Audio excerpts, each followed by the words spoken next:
Assalamualaikum warahmatullahi wabarakatuh. Perkenalkan, nama saya Ria Nespia, NPM 1961201190, mata kuliah Manajemen Lingkungan dan Sumber Daya Alam.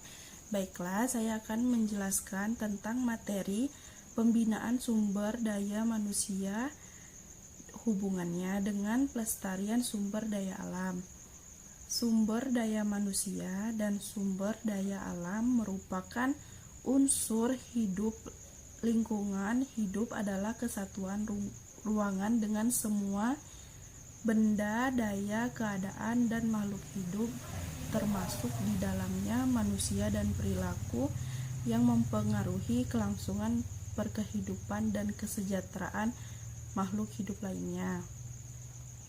Dalam lingkungan hidup dapat kita jumpai berbagai benda, daya, dan keadaan yang memungkinkan manusia atau makhluk hidup lainnya dapat memenuhi contoh pertumbuhan penduduk yang cepat mendorong setiap bangsa untuk meningkatkan kemakmuran lewat peningkatan produksi, baik peningkatan bahan makanan atau industri.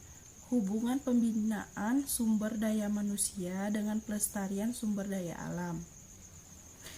Hakikat kehidupan manusia adalah untuk mempertahankan hidupnya dan kelangsungan spesies manusia. Untuk melakukan tugas kehidupan tersebut, manusia membutuhkan energi, sumber daya alam. Pembinaan sumber daya manusia melalui jalur pendidikan formal. Dalam rangka pembinaan sumber daya manusia, hubungannya dengan pelestarian sumber daya alam, jalur pendidikan formal dari tingkat dasar SD sampai tingkat perguruan tinggi PT merupakan tempat yang strategis untuk melakukan usaha-usaha yang bersifat edukatif. Upaya meningkatkan kualitas sumber daya manusia melalui transpositif dengan lingkungan manusia sebagai komponen lingkungan. Apabila diperbandingkan keragaman dan jumlah antara spesies manusia di satu pihak dengan tumbuhan dan hewan di pihak lain, maka segera tampak betapa sedikitnya spesies manusia di bumi ini. Namun demikian, perbandingan didasarkan atas potensinya dalam mengubah lingkungan bumi, maka jelas manusia memiliki potensi yang jauh lebih besar.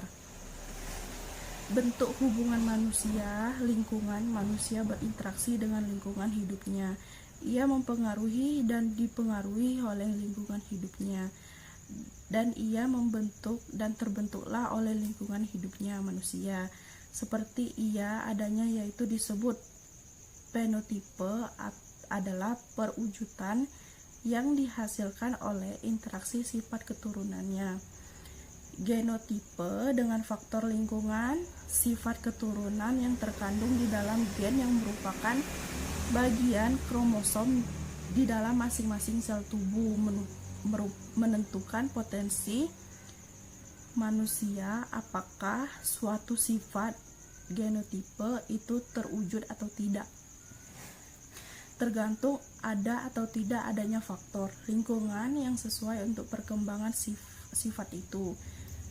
Peranan pendidikan dalam upaya memperoleh sumber daya manusia yang dalam perilaku sebagai upaya pemenuhan kebutuhan keseharian tetap berinteraksi secara positif dengan lingkungannya, maka pendidikan merupakan jalur yang ideal untuk ditempuh. Kesimpulan dari saya,